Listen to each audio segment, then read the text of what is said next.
नमस्कार मैत्रिणींनो, स्वागत आहे तुमचं आजच्या व्हिडिओमध्ये. तर आजचा व्हिडिओ जो आहे तो थोडासा स्पेशल आहे. म्हणजे 30 डे चॅलेंज आपलं पूर्ण होत आहे. 30 दिवसाचं जे चॅलेंज आपण घेतलं होतं ते कंप्लीट होत आहे.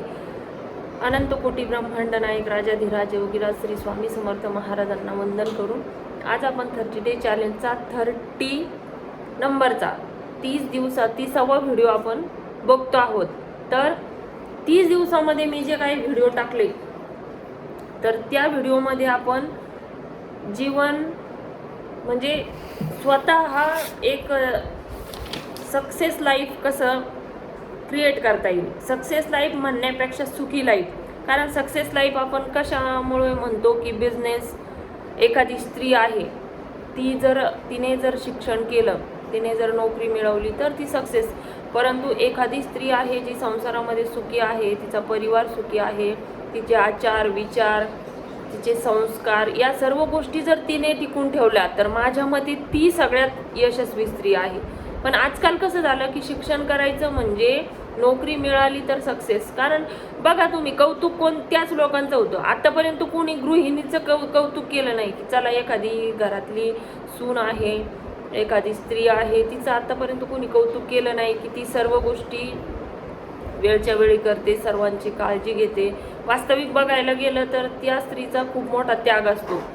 मग अशा खूप साऱ्या गोष्टी मी तुम्हाला या 30 दिवसाच्या चॅलेंजमध्ये सांगितल्या की स्वतःला मजबूत कसं करायचं, स्वतःला प्राधान्य कसं द्यायचं, स्वतःला सुखी समाधानी कसं ठेवायचं, त्याचप्रमाणे शांत कसं राहायचं, वर्तमानात कसं जगायचं, भूतकाळाचा विचार कसा करायचा किंवा चिंता करायची नाही, त्याचप्रमाणे मॅच्युअर बनायचं, त्याचप्रमाणे भूतकाळातील ज्या चुका आहेत आणि भविष्यकाळातील ज्या गोष्टी आहेत त्या इतरांना सांगायच्या नाही.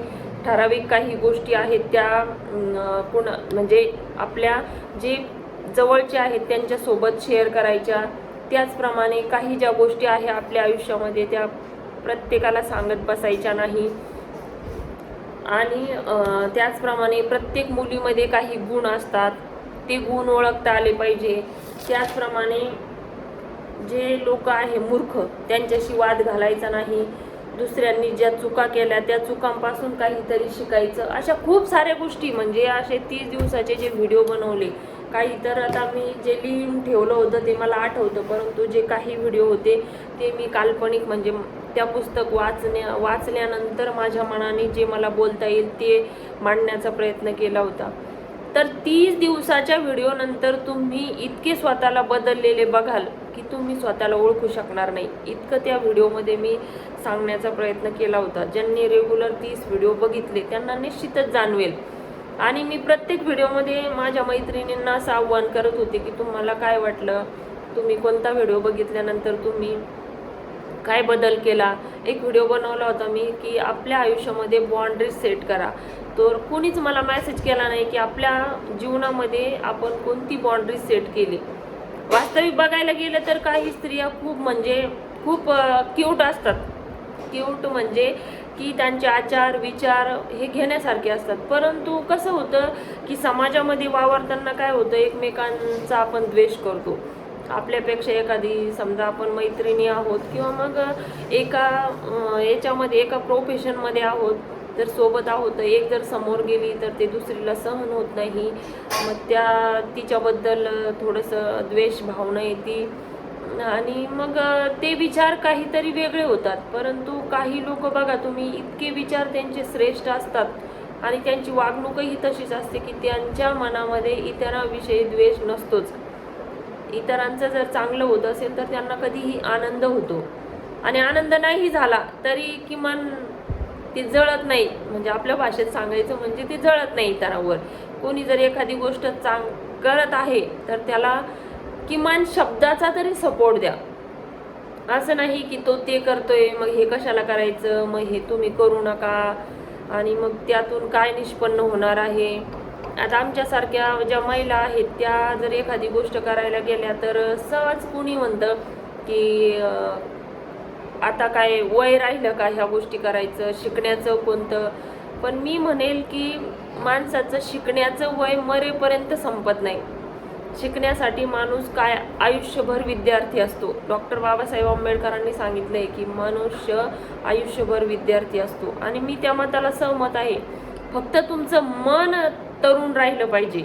मग एकदा का तुमचं मन म्हातारं झालं मग तुम्ही म्हातारेच, पण स्वतःला म्हातारं समजायचं नाही. काही ज्या आता काही माणसं असतात किंवा काही लेडीज असतात त्यांना समजा काकू आजी असं म्हणलं तर राग येतो. मग ती चांगले, उलट आपल्याला हसू येतं त्यांचं, परंतु मी तर त्यांना चांगलं समजते. उलट ते स्वतःला म्हातारं समजत नाही. तुम्ही का समजता त्यांना म्हातारं?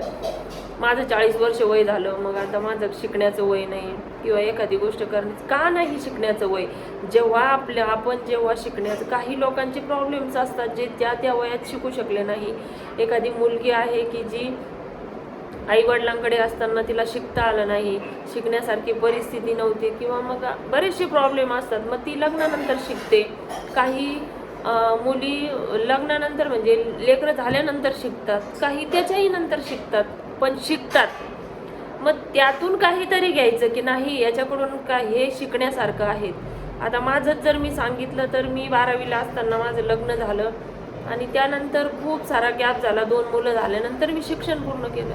मग असं नाही, मलाही खूप लोकांनी नावं ठेवले, मग आता हेच राहिलं होतं, आता असंच राहिलं होतं. खूप म्हणजे आता सांगायलाही शब्द नाही. खूप म्हणजे काय होतं, आपण एखादी गोष्ट जर करायला गेलो ना तर त्याची काय होती, अगोदर टिंगलटावाळी होती. याचा अनुभव प्रत्येकजण घेत असतो, मीच नाही. प्रत्येकाच्या आयुष्यामध्ये तुम्ही जर काहीतरी वेगळं करायला गेले तर त्याची काय होते, तर निंदा होत असते अगोदर. आणि जेव्हा कधी रिझल्ट येईल त्याचा तर सगळ्यांना त्याचं कौतुकच वाटत असतं. पण आपल्याला जे योग्य वाटतं ते आपण करायचं. शिक्षण घेणं चुकीचं नाही, कोणती गोष्ट करणं चुकीचं नाही, एखादी गोष्ट आत्मसात करणं, शिकणं हे चुकीचं कधीच नसतं. म्हणून आपल्या आयुष्यामध्ये आपण जे ज्ञान आहे ते ज्ञान घेत राहिलं पाहिजे. ज्ञान घेतल्याने माणूस म्हणजे बौद्धिकदृष्ट्या सदृढ होत असतो. बघा तुम्ही, शिक्षणाचा अभाव असतो की काही लोक खूप विचारी असतात आणि काही खूप शिकूनही अविचारी असतात. मग एक हिंदीमध्ये एक शेर आहे की आजाद रहिए विचारों से लेकिन बंधे रहिए संस्कारों से. आजकाल त्याच शेरची म्हणजे गरज आहे. बघा तुम्ही, थोडंसं शिक्षण झालं की राहणीमान चेंज होती, आपली जी भारतीय संस्कृती सुटल्या जाते. का इतरांचं अनुकरण का करतो आपण?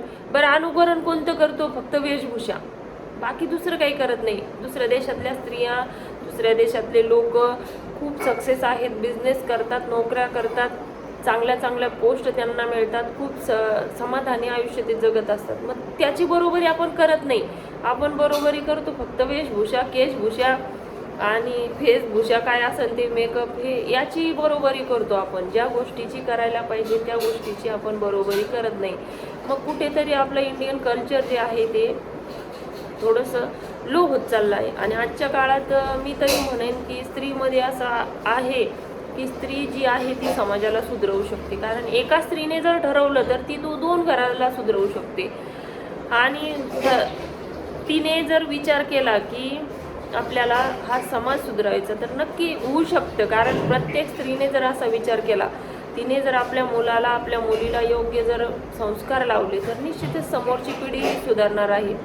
म्हणून प्रत्येकाने काय करायचं आहे, प्रत्येकाने म्हणण्यापेक्षा प्रत्येक माझ्या मैत्रिणीने काय करायचं आहे, तर आपल्या घरामध्ये जे संस्कार आहे ते टिकून ठेवायचे आहे. भले तुम्ही कुठे फिरायला जा, मनासारखं लाईफ जगा, त्याचप्रमाणे मनसोक्त आनंद घ्या जीवनाचा, परंतु संस्कार जे आहेत आपले ते संस्कार आपण स्वतःही टिकून ठेवा आणि इतरांनाही टिकवायला सांगा. जे आपल्या संपर्कात आहे ते आपोआपच बरोबर. जो खऱ्या अर्थाने एज्युकेटेड आहे, जी खऱ्या अर्थाने एज्युकेटेड आहे ती नक्कीच संस्काराशी बांधली जाते. परंतु अर्धज्ञान कधीही धोक्याचं असतं. असं म्हणतात की अर्धज्ञानी मनुष्य मूर्खच समजला जातो. म्हणून अर्ध ज्ञान कोणत्या गोष्टीचं घेऊ नये. 30 दिवसाच्या चॅलेंजमध्ये मी हीच तळमळ केली होती की आपण सगळ्यांनी स्वतःला कुठेतरी बदल घडून आणावा. कारण खूप धकाधकीचं जीवन आहे आयुष्यामध्ये, खूप सारे प्रॉब्लेम्स आहे, पण त्या प्रॉब्लेम्सला विसरून आपल्याला एक आनंदी, समाधानी आणि सुखी असं जीवन जगायचं आहे. आणि आपली जी अपत्य आहे, आपले जे लेकरं आहे, त्यांना एक संस्कारी आणि सुंदर एक पिढी आपल्याला घडवायची आहे.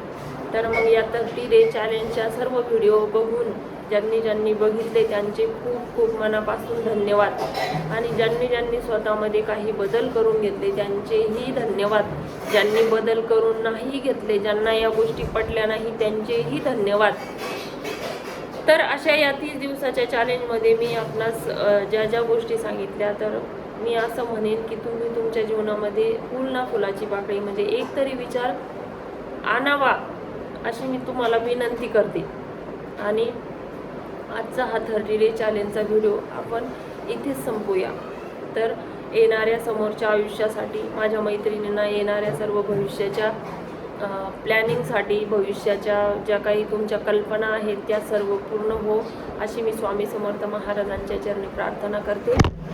आणि आजच्या मोबाईललाही वाटत आहे की आता बस करावं आणि आजचा व्हिडिओ आपण इथेच थांबूया. सर्वांना श्री स्वामी समर्थ.